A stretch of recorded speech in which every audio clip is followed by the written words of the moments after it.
Hello दोस्तों, how are you? I hope you are well and good. तो जैसे कि आपको पता है कि हमने एक बैच लॉन्च किया है साइंस कक्षा 10th के लिए, इंजीनियर्स बैच। इसके अंदर हमने साइंस का जो पहला चैप्टर है उसका फर्स्ट पार्ट मैंने करवा दिया है, ठीक है। और आज ये सेकंड पार्ट है और इसके अंदर हम जो भी हमारा फर्स्ट चैप्टर का जो भी पार्ट इसमें रहता है, जो भी रिएक्शंस वगैरह या जो भी टॉपिक्स रहते हैं वो हम इसमें कंप्लीट कर लेंगे। और आपको मैं एक और इन्फॉर्मेशन देना चाहता हूँ कि आप जो मैं आपको करवा रहा हूँ उसके आप नोट्स बना रहे हो तो वेल एंड गुड। यदि आप नहीं बना रहे हो तो आपको यदि ये पीडीएफ फॉर्म में चाहिए या फिर आपको हार्ड कॉपी चाहिए नोट्स के साइंस के, तो उसका मैं आपको लास्ट में बताऊंगा कि आप कैसे इसको बाय कर सकते हो, ठीक है। तो आज हम चलते हैं अपने टॉपिक पर। तो देखिए दोस्तों, आज हमारी एक रिएक्शन है विस्थापन अभिक्रिया। क्या है? विस्थापन अभिक्रिया, ठीक है। तो यहाँ पे इसकी डेफिनेशन लिखी हुई है कि ऐसी अभिक्रियाएं जिसमें किसी यौगिक के अणु के किसी एक परमाणु अथवा समूह के स्थान पर कोई दूसरा परमाणु अथवा समूह आ जाता है तो उसे हम विस्थापन अभिक्रिया कहते हैं।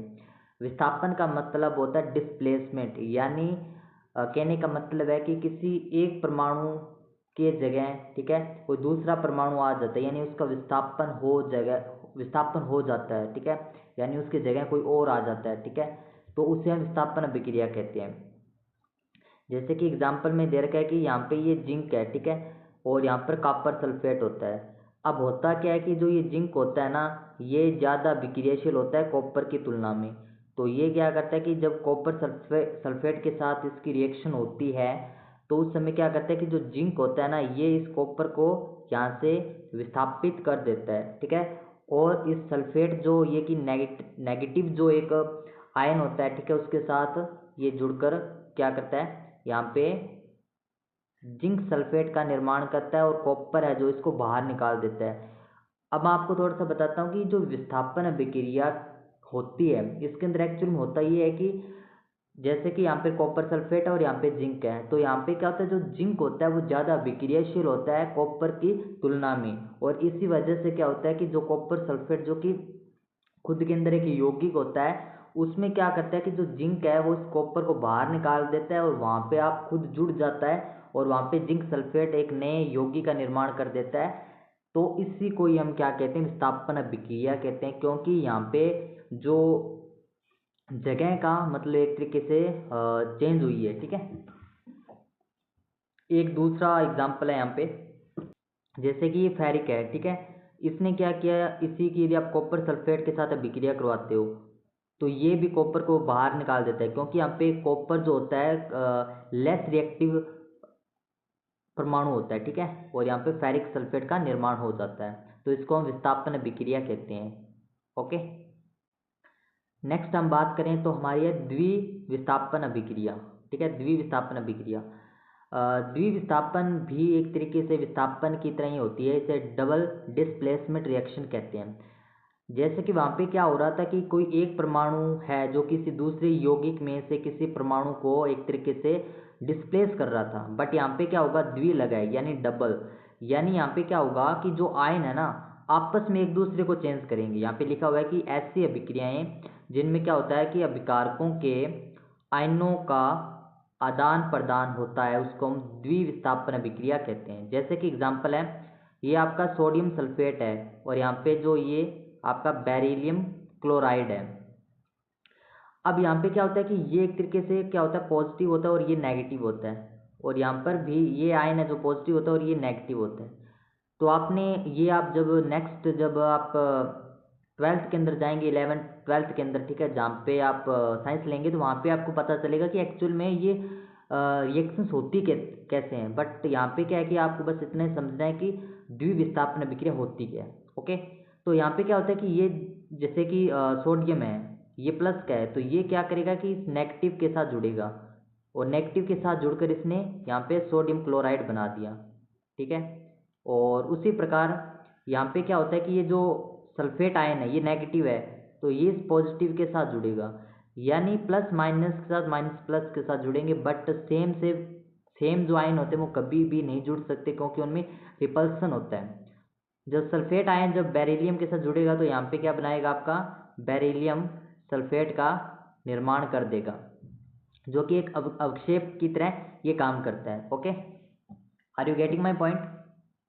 Okay, next. अब देखिए दोस्तों, एक बहुत ही इंपॉर्टेंट रिएक्शन होती है जो कि जनरली आपने पहले भी कहीं ना कहीं सुना होगा इसके बारे में। उसका नाम है उपचयन अभिक्रिया। क्या है दोस्तों? उपचयन अभिक्रिया। इसको हम ऑक्सीकरण, ऑक्सीडेशन भी कहते हैं। ठीक है, होता है क्या है, समझिए। ऐसी अभिक्रियाएं जिनमें क्या होता है कि ऑक्सीजन की वृद्धि होती है और हाइड्रोजन जो होता है उसका त्याग होता है, तो उसे हम उपचयन अभिक्रिया या फिर इसे हम ऑक्सीकरण अभिक्रिया भी कहते हैं। समझने का प्रयास कीजिए दोस्तों, कि जैसे कि आप ऐसे समझिए कि एक ऐसी रिएक्शंस होती है या फिर ऐसी रासायनिक अभिक्रियाएं जिनमें क्या होता है कि ऑक्सीजन है ना, उसकी एक तरीके से वृद्धि हो जाएगी और जो हाइड्रोजन है वो उसमें क्या होगा, लेस होगा।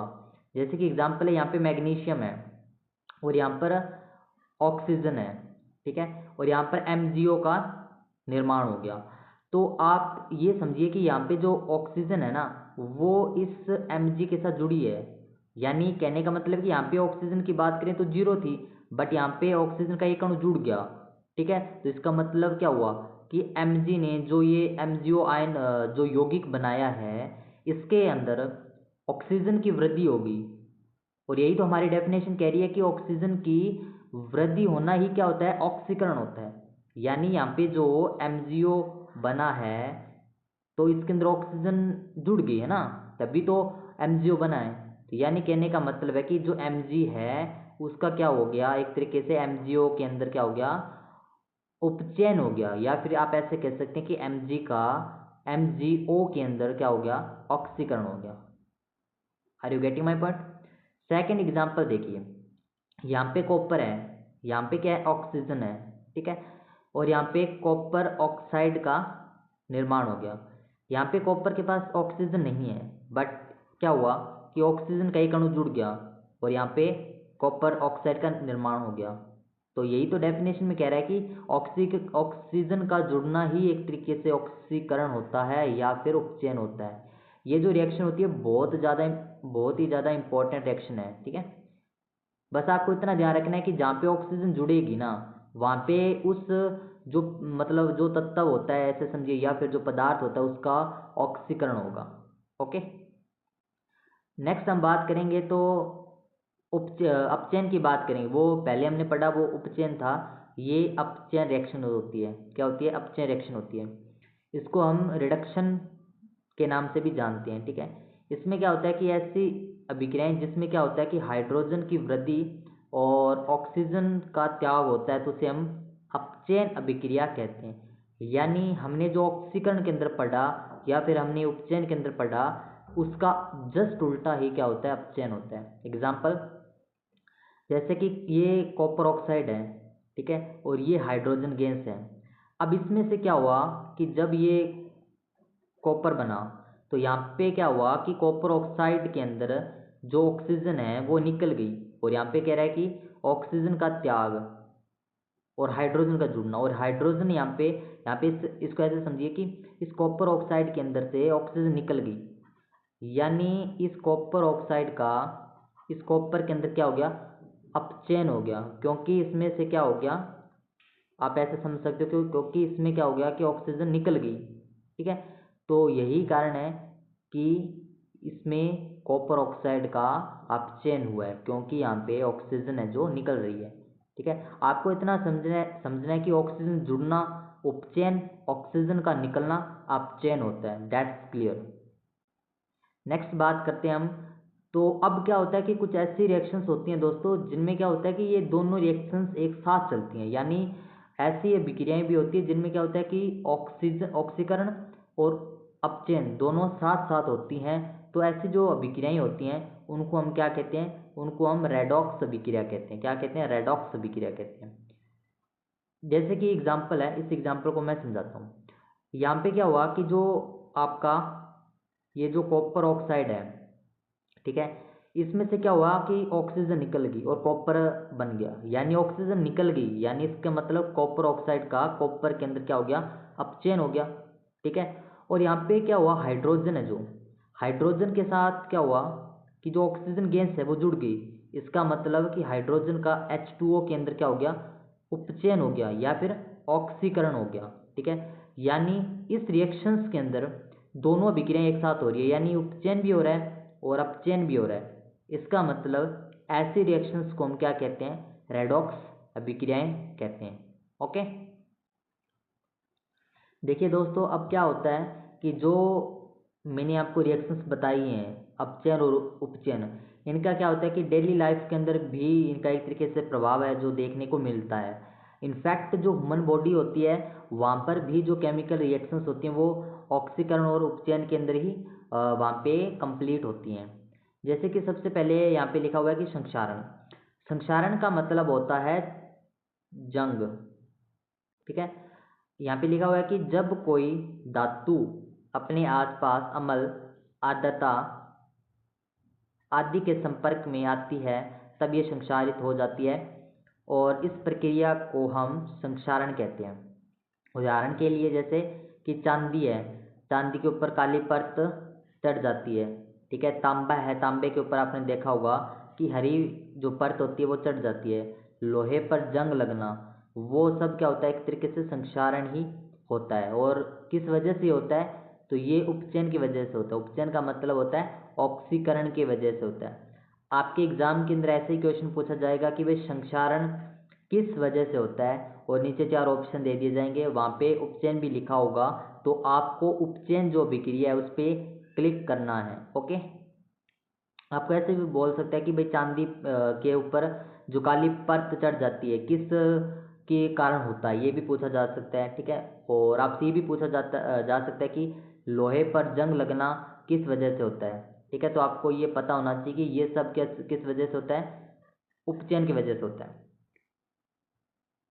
अब देखिए दोस्तों, हम बात करते हैं विकृत गंधिता के बारे में। एक्चुअल में होता क्या है, ये भी एक ऑक्सीकरण का ही उदाहरण है। होता है कि जो जैसे कि ऑयल हो गया और जो फैट होता है, तेल और वसा, उनका क्या होता है, ऑक्सीकरण हो जाता है और उसके बाद में क्या होता है, विकृत गंधी हो जाते हैं। मतलब उनकी जो स्मेल और जो होती है ना, उसमें क्या होता है, एक तरीके से परिवर्तन हो जाता है। ठीक है, और इसी को ही हम एक तरीके से विकृत गंधिता कहते हैं। मैं आपको शॉर्ट तरीके से समझाने की कोशिश करता हूँ। जैसे कि आप देखना कि जैसे आलू के जो चिप्स होते हैं, ठीक है, आप उन्हें क्या करना कि जो पैकेट होता है उससे बाहर निकाल के रख देना। तो कुछ टाइम बाद आप देखेंगे कि वहाँ पे क्या होता है कि एक अलग टाइप की एक स्ट्रेंजर वहाँ पे स्मेल आना शुरू हो जाता है। और वो किस कारण से होता है, उसमें क्या है कि जो ये चिप्स होते हैं आलू के, ठीक है, उसका क्या हो जाता है कि ऑक्सीकरण हो जाता है। ठीक है, और ऑक्सीकरण होने की वजह से क्या होता है कि वहाँ से एक अलग प्रकार की स्मेल आना शुरू हो जाता है, और ये जो घटना होती है उसको हम विकृत गंधिता कहते हैं। अब यदि हमें इन चीज़ों को रोकना हो तो हम क्या करेंगे, तो हम वहाँ पे क्या करेंगे कि प्रति ऑक्सीकारक वहाँ पे मिला देंगे। जैसे कि आपने देखा होगा कि जो आलू के चिप्स होते हैं, जो ये पैकेट होते हैं, उनमें एक प्रकार की गैस भरी होती है, और वो जो गैस भरी होती है वो नाइट्रोजन गैस होती है, क्योंकि नाइट्रोजन गैस एक तरीके से प्रतिऑक्सीकार का काम करती है। और जो चिप्स होती है उसका जो ऑक्सीकरण होता है ये होने से बचाया जा सकता है। ठीक है, तो ये ऑक्सीकरण के कुछ एग्जाम्पल है। ठीक है, तो देखिए दोस्तों, मैंने इस चैप्टर का जो भी पार्ट बचा था वो इस सेकंड पार्ट के अंदर मैंने कंप्लीट करवा दिया है। ठीक है, और आई होप कि आपको अच्छी तरीके से ये क्लियर भी हुआ होगा। और अब बात कर लेते हैं कि नोट्स के बारे में। देखिए दोस्तों, ये जो मैं आपको नोट्स पढ़ा रहा हूँ, ठीक है, यदि आपको ये PDF चाहिए या फिर आपको ये इसकी हार्ड कॉपी चाहिए नोट्स की, तो इसके लिए आप मैं आपको एक नंबर वहाँ पे लिखता हूँ, उस नंबर पे आप कांटेक्ट कर लेना, व्हाट्सएप मैसेज कर देना, आपको इसके बारे में जानकारी दे दी जाएगी। ओके, ठीक है दोस्तों, ये नंबर है, इस नंबर पे आप व्हाट्सएप मैसेज कर देना, आपको बता दिया जाएगा कि ये नोट्स आपको कैसे मिलेंगे। ठीक है, तो थैंक यू सो मच।